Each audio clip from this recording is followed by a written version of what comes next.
எல்லாரும் நல்லா இருக்கீங்களா? அடுத்ததான் நம்ம இப்போ புலியோட டெரிட்டரிக்குள்ளே தாங்க போகிறோம். இவ்வளோ பில்டப் கொடுத்து உள்ளே போயிட்டு லைட்டாக மொக்க தாங்க வாங்கிட்டு வெளியே வந்தோம். இந்த சிலையை பாருங்கள், இதுவாது க்யூட்டாக இருக்கு இல்லைங்க, பார்த்து அழகாக ரசிச்சுக்கோங்க.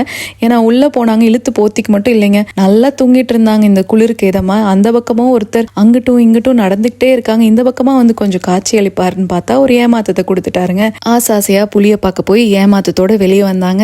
நீ ஏமா கவலைப்படுற, நான் உனக்கு போஸ் கொடுக்குறேன்னு இந்த ஒட்டகம் பாருங்கள் அழகாக திரும்பி ஒரு போஸை கொடுத்துச்சு. அடுத்தது கிபன்ஸ்னு போட்டிருக்கேன், என்னவா இருக்கும்னு இந்த பக்கம் வந்து பார்த்தாங்க. இவ்வளோ இடத்த விட்டுட்டு ஒரு முட்டு சந்துக்குள்ள போய் பூந்துட்டு இருந்ததுங்க. ஆனா நம்ம விடுவோமா, என்னடா பண்றீங்கன்னு இந்த பக்கம் வந்து பார்த்தாங்க. ஒரே ரொமான்ஸுங்க, பேன் எடுத்தோமா ரொமான்ஸ் பண்ணமான்ட்டு.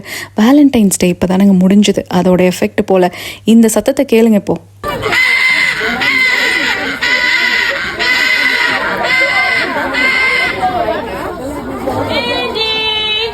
அவங்க ஏஞ்சி அப்படின்னு கூப்பிட்டோன்னா மறுபடியும் பிச்சுக்கிட்டு ஓடி போயிடுச்சுங்க. தப்பிச்சு ஓடணும்னா வெளியே சைலண்டாக ஓட வேண்டியதானுங்க. அங்கங்கே ஓடி போய் உட்காந்துட்டு நான் இங்கே இருக்கேன் நம்ம காது பிஞ்சு போகிற அளவுக்கு கத்திக்கிட்டு இருந்ததுங்க. இப்படி தான் டெய்லியும் தப்பிச்சு விளையாண்டுக்குவாங்க போலங்க. அடுத்ததான் நம்ம கொரில்லா டெரிட்டரிக்குள்ளே வந்தால் ஃபோட்டோவோட அவங்களோட டேட் ஆஃப் பர்த் எல்லாமே வச்சுருந்தாங்க.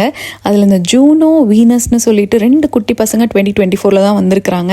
ஸோ அதில் ஒன்று இங்கே பார்த்தோங்க, ஆனால் அது எந்த ஜூனோவா வீனஸான்னு தெரியலைங்க. மீதியெல்லாம் எங்கன்னே தெரியல, தேடி கண்டுபிடிக்கிறப்ப தான் ஒன்னொன்னா வெளியே வந்து காட்சி கொடுத்துட்டு போனாங்க. அப்படியே வெளியே வந்தாங்க. நம்ம லாமா அவங்க பார்த்தீங்கன்னா சாப்பிட்டுக்கிட்டு இருந்தாங்க.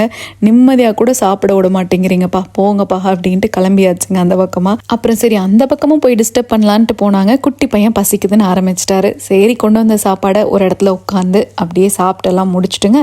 இந்த பக்கமா பார்த்தாங்க நம்ம டிமோன் தான். யாருங்க, மியோ கேட்டு. இந்த போட்டோல இருக்கிற மாதிரியே உள்ள யாராவது இருக்காங்களான்னு பார்த்தா யாரையும் அப்படி காணுங்க. கலரை மாற்றி தான் இவ்வளோ நாள் நம்மளுக்கு கார்ட்டூன்ல காட்டிட்டு இருந்திருக்காங்க.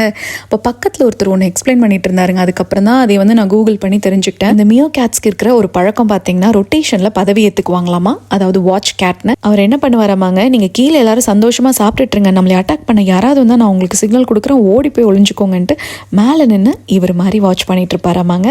இந்த ஜூ பயணத்தை நாளைக்கும் தொடரலாம். தேங்க்ஸ் ஃபார் வாட்சிங்.